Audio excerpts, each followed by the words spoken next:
ராமேஸ்வரம் மீன் market கடற்கரை பகுதியில் உள்ள மீன் கம்பெனிகளில் உணவு பாதுகாப்புத்துறை அதிகாரிகள் ஆய்வு.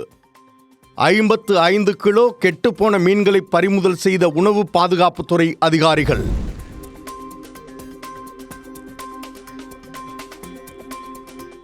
மயிலாடுதுறை மாவட்ட அரசினர் தலைமை மருத்துவமனையில் 45.50 கோடி ரூபாய் மதிப்பீட்டில் புதிய கூடுதல் கட்டிடத்தை காணொலி வாயிலாக திறந்து வைத்த முதலமைச்சர். மாவட்ட மருத்துவமனைக்கு தேவையான அனைத்து மருத்துவர்களையும் நியமிக்க வேண்டும் என பொதுமக்கள் கோரிக்கை.